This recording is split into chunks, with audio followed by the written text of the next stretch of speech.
Assalamualaikum Pak. Waalaikumsalam warahmatullahi wabarakatuh. Mohon izin Bapak, saya akan mengganggu nih waktu Bapak untuk kebetulan saya sebagai CGP Angkatan 7 mendapat tugas demonstrasi kontekstual, yaitu mewawancarai Bapak Kepala Sekolah gitu.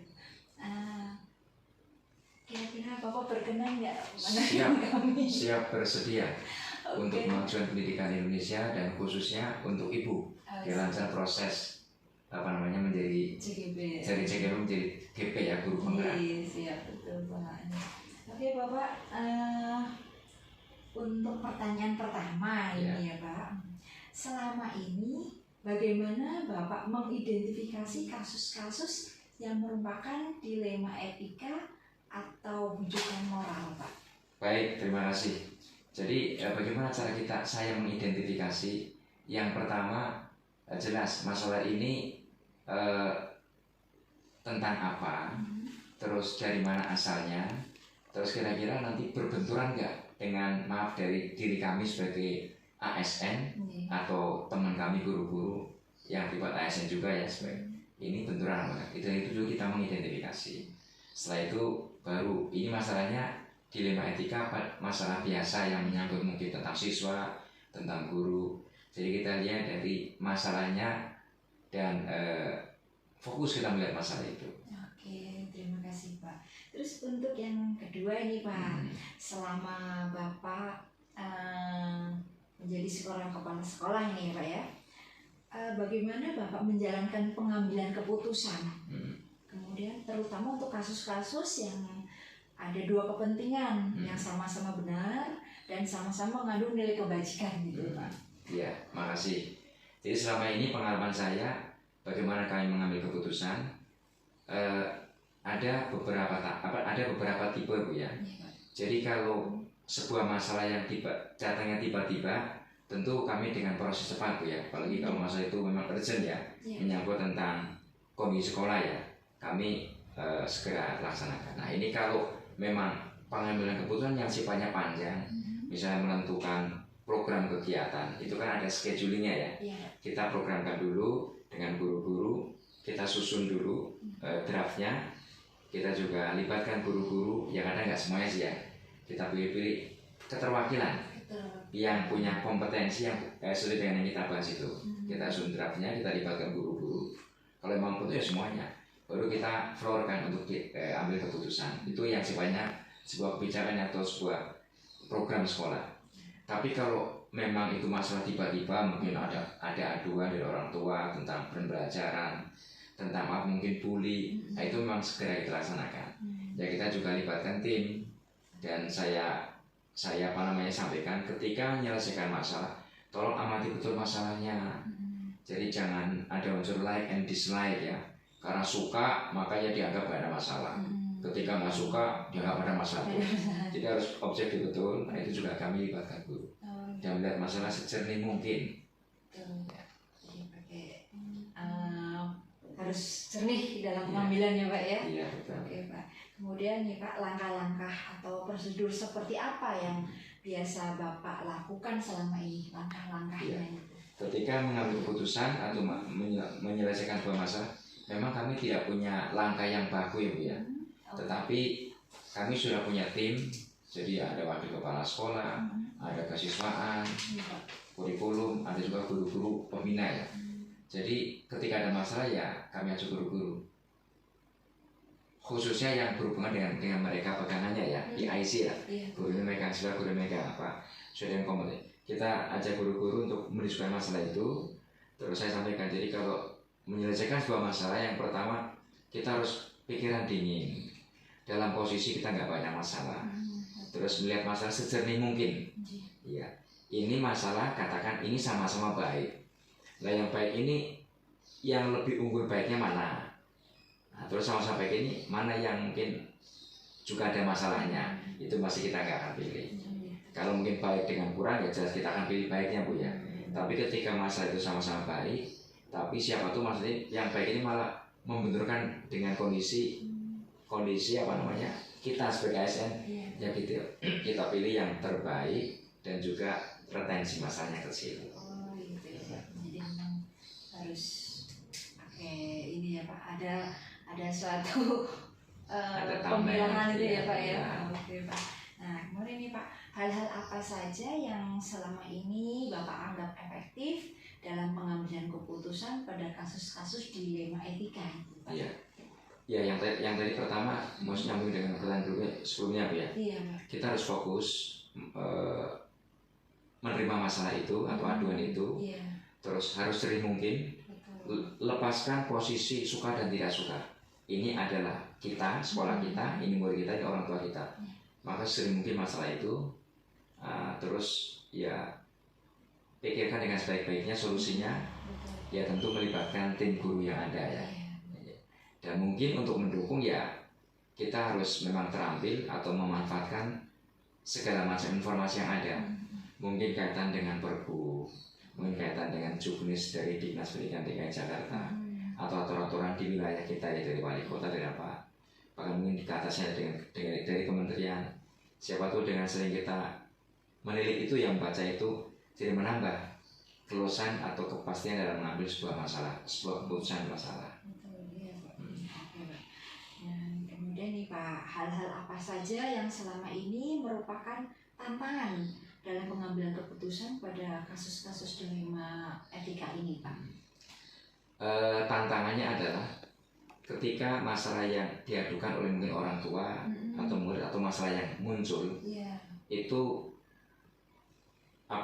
bersinggungan dengan kami, mungkin jabatan guru atau kepala sekolah, mungkin bersinggungan juga dengan guru kami atau pimpinan kami di atasnya. Itu tantangannya kan. Maka sebaik mungkin ya sejauh mungkin masalah itu dibahas dengan baik, dengan santun, dan pastinya memang yang dibahas itu memberikan manfaat untuk kita dan menghasilkan masalah berikutnya. Nah, yang utama itu Bu. Solusi yang terbaik itu Yang ya, Pak. terbaik ya. Oke Pak. Kemudian apakah Bapak memiliki sebuah tata kala atau jadwal Pak dalam sebuah penyelesaian kasus dilema etika ini? Terus apakah Bapak langsung menyelesaikan di tempat atau memiliki sebuah jadwal untuk menyelesaikannya, bentuk atau prosedurnya seperti yang apa yang bisa dijalankan kayak gitu Pak? Iya, makasih. Jadi betul. Jadi intinya adalah berbasis pada masalah yang disampaikan atau muncul ya. Kalau masalah itu memang agak pelik, yang mungkin melibatkan banyak orang dan butuh sebuah pengkajian atau tanda bukti yang pasti, tentu butuh waktu ya Bu ya. Jadi kami karena yang menyampaikannya, maaf mungkin kami nggak bisa menyelesaikan hari ini, karena kan kami juga butuh sumber yang akan kami tanya, akan kami jadikan sebagai sumber ya informasi. Ya, tapi kalau memang masalah-masalah biasa ya mungkin langsung. Itu pun dengan hati-hati betul. Karena ini kan menyangkut masalah komunitas ya, orang banyak, murid, guru, masyarakat. Jadi pastikan bahwa masalah itu memberikan hal yang positif untuk kita ketika diselesaikan. Bukan masalah-masalah diselesaikan malah timbul masalah baru ya. Jadi itu Bu. Jadi semuanya harus dipikirkan masak-masak ya Pak ya. Iya, betul. Pertimbangan sangat terpindah semuanya. Terus nggak begitu saja diambil, harus menggunakan informasi yang akurat. Yang ada gitu ya, secara akurat. Oke. Terus apakah seseorang atau faktor-faktor apa yang selama ini mempermudah gitu Pak? Mungkin seseorang yang membantu Bapak dalam pengambilan keputusan ini Pak, dalam kasus-kasus dilema etika ini Pak? Iya. Mungkin saya balik ya, saya akan jawab dari faktornya dulu. Dari faktor-faktor yang mempermudah, ya kembali kepada kondisi kita. Kalau kondisi kita memang sudah pada posisi yang imparsial ya, tidak memihak ya. Saya posisi di tengah-tengah sebagai ASN harus menjadi soluser yang terbaik. Semoga sih itu menjadi nggak masalah Bu ya. Tuh, terus ya jangan sungkan-sungkan, libatkan tim yang ada. Jangan merasa sombong, saya juga mampu kok, saya lebih tinggi. Enggak begitu. Karena masalahnya kan pelik ya Bu ya. Karena malah nggak sesuai dengan background kita. Malah yang tahu kan guru kita ya kan. Jadi kita harus libatkan orang lain. Terus faktor eksternal yang juga menjadi habit kita cukup penting.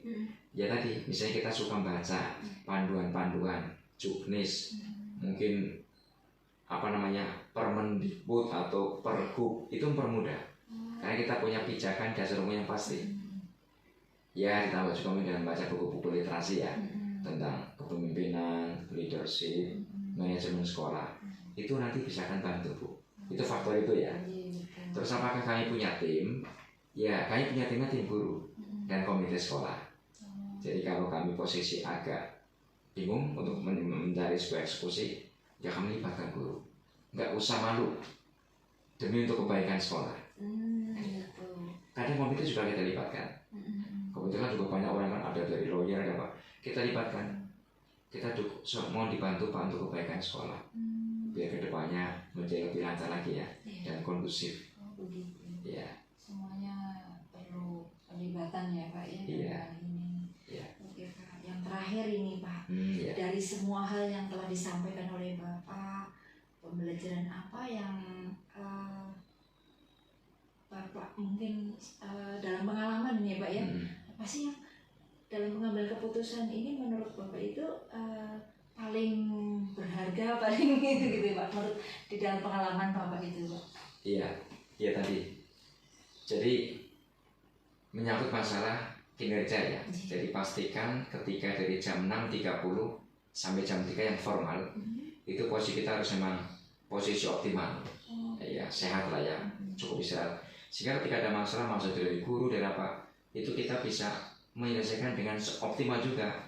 Karena kondisi fisik kita kan bagus, maka juga nanti outputnya, psikisnya bagus, akhirnya hasilnya kan bagus. Itu penting. Terus ya tadi kita harus tetap improvement Bu, memperkaya. Baca apa yang disaringkan oleh dinas, oleh orang-orang atas ya. Kan itu kan jelas menjadi bahan pikiran orang hebat kan. Itu harus dibaca, menjadi panduan pijakan kerja kita. Pergub, Perwali Kota, Juknis Dinas Pendidikan Jakarta, Permendikbud atau menteri apa, kita harus baca. Nah, terus ya harus sering mungkin menyelesaikan, harus betul bisa memilah ini masalah dilema etika atau apa ya, harus pasti betul. Sehingga nanti semoga sih menjadi good solution ya, solusi yang terbaik. Ternyata begitu rumitnya menjadi kepala sekolah. Sebenarnya enggak Bu, harus dicoba Bu, ini kan Ibu pun juga calon kepala sekolah nih kan, harus dicoba. Yang penting memang bekerja untuk semuanya, bukan bekerja untuk orang tertentu ya. Karena orang tua itu bagaimana kita baiki, ya itu juga nanti menjadi masalah, dilema moral ya. Guru pun harus kita berikan yang sama perlakuannya. Ya Pak, terima kasih ini Pak. Bapak sudah memberikan apa dengan gamblang bagaimana pengambilan keputusan yang ya di sini murid, di sini atasan, di sini teman, ternyata juga itu menyangkut semuanya ya Pak. Aspek seperti ini harus diperhatikan sebelum diambil keputusan yang betul ya. Memang harus bermanfaat dari sana sini ya Pak. Oke Pak, terima kasih atas waktu Bapak sudah memberikan kesempatan kepada saya untuk berbincang dengan Bapak dan menyelesaikan tugas saya. Sama-sama Bu Mawar ya, maaf ya, hanya ini aja Bu ya. Mungkin jauh dari hope ya. Tapi ya semoga menjadi bahan renungan Bu ya, jadi menjadi masukan untuk dikolaborasikan dengan yang lainnya ya. Terima kasih Pak. Sama-sama. Mohon izin.